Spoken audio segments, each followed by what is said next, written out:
জামাত ইসলামের আমির কট বেনাপোল পৌরসভার ১ নম্বর ওয়ার্ড সাদিপুর গ্রামের জামাত ইসলামের আমির জামির হোসেন আর একজন জামাত ইসলামের কর্মী আকাশ হোসেনের স্ত্রী রেদেনা খাতুনের সাথে হাতে নাতে ধরা পড়েছে। স্থানীয় জনগণ তাদেরকে গণধোলাই দিয়েছে। এক পর্যায়ে পুলিশ এসে পরিস্থিতি স্বাভাবিক করেছে। আপনারা দেখছেন, এই হলো জামাতের চরিত্র। তারা সুযোগ সন্ধানে নারীদেরকে এভাবে হেনস্থা করছে এবং জোর করে ধর্ষণের চেষ্টা করছে।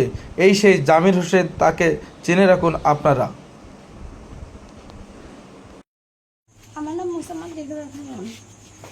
যে আমার বাসায় আসছিল সে একজন আদর্শবান ব্যক্তি, কিন্তু কিছু সময়ের জন্য সে তার চরিত্রের এমন কিছু রূপ দেখলাম তা বুঝতে পারিনি তার প্রতি মানুষ এত সম্মান করত। বলছে তার নামটা কি বলেন? তার নাম জামির, আমি এটুকুই জানি। সে আপনার সাথে কি আচরণ খারাপ করেছে? কি আমার গায়ে হাত দিয়ে আমার খারাপ কথা বলেছে, যা আমি আমার স্বামীকে জানাইছি এবং প্রতিবাদ স্বরূপে সবার কাছে তুলে ধরতে চাইছি। 7:30টার সময় বাংলাদেশ জামাত ইসলামের আপনার সভাপতি, গ্রাম সভাপতি জামির হোসেন আমাদের বাসায় গেছিলো আমার খোঁজ করার জন্য। আমি ঘুমাইছিলাম, ঘরেতে বেশ বাড়াই গিয়ে আবার ঘরে এসে আমার যখন দেখে আমি ঘুমাই রয়েছি তখন আবার বেরিয়ে গিয়ে আবার ঘরে আইসে। আসার পরে আমার বউরে পাজা করে ধরে চুমু খাই দিয়েছিল, তখন আমার বউ ধাক্কা মেরে তারে সরাই দিয়েছে। দিয়ে পরে বিষয়টা আমার সাথে বলেছে। এই বিষয়টা হচ্ছে বিষয় হচ্ছে এই ওয়ার্ডের যিনি সভাপতি জামাতের যিনি সভাপতি, ওর নাম হচ্ছে জামির।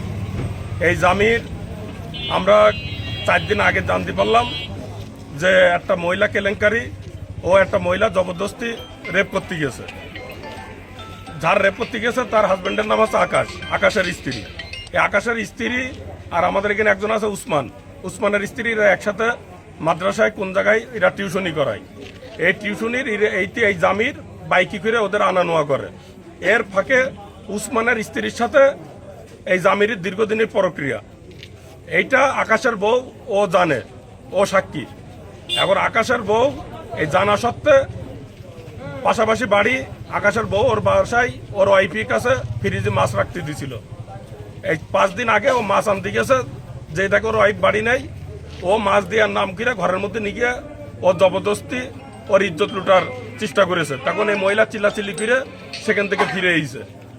তাহলে তো আমরা যারা জানতে পারছি এটা ধর্ষণ। হ্যাঁ, আসার পরে ও মহিলা এসে ওর হাজব্যান্ড আকাশের সাথে বিষয়টা শেয়ার করে এবং ওর যে পিছনে উসমানের বোর সাথে দীর্ঘদিনের এই প্রক্রিয়া সেটাও সে জানায়।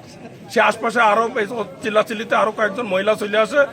এই বিষয়টা এলাকায় জানাজানি হয়। আমরা 4-5 দিন আগে বিষয়টা জানি। আমরা যেহেতু সবাই জানি, আমরা জানি যে সবারই ঘরের বউ, এটা যদি চাপ নিতে তারা চেপে যায়, তাদের সন্তান আছে, এটা উভয়ের জন্যই ভালো। এরা সেটা না করে এরা এই বিচারের মীমাংসা করার নাম করে সেই আকাশের বউরে নিয়ে গেছে বেনাপোল বাজারে জামাতে আমিরির এদের যে দলীয় কার্যালয়, সেই কার্যালয় নিয়ে গিয়ে ওখানে বসে ওর কাছ থেকে জবরদস্তি লিখিত নিচ্ছে। তখন ও চাস্তো ভাই রবিউলের কাছে মুঠোফোনে ফোন করে যে ভাই আমার এই বিচারের নাম করে বাজারে নিয়ে এসে আমার কাছ থেকে লিখিত নিচ্ছে। তখন এই খবর পেয়ে রবিউল ওখানে ছুটে যায়, যে ওর ভাইরা আনতে চাই, ওরা ওখান থেকে ওর বাইরে আসতে দেয় না। পরে আমরা যেয়ে দলবেঁধে যেয়ে সেখানে খবর পেয়ে আমরা যেয়ে সেখান থেকে সেই জামিরির আর সে আকাশটা ওখান থেকে উদ্ধার করে নিয়ে আসি। এই হচ্ছে সর্বশেষ পরিস্থিতি। এখন আপনারা যে ভিকটিম আকাশ আছে, আকাশের কাছে আপনারা জানতে পারেন, আর আকাশের ওয়াইফের কাছে আপনারা জানতে পারেন বিষয়টা। জামাতের ওয়ার্ড আমি জামির হোসেন, তারই পাশের বাড়ি এক মহিলার সাথে তার বাড়ি ফ্রিজে মাছ আনতে যায় মহিলা। তার যার এক সময় বাড়িতে কারো না পেয়ে সে সেই মহিলার সাথে জবরদস্তি করে এক পর্যায়ে জানাজানি হয়ে যায়। এটা জানাজানি হলে গ্রামের বিচার তারা বেনাপোল পৌর কমিটি নিয়ে বসে।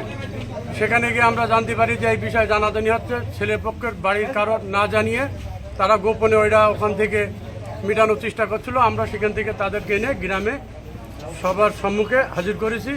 এখন সিনিয়র নেতৃবৃন্দ আমাদের যারা আছে তাদের নিয়ে এরা সমাধান হবে।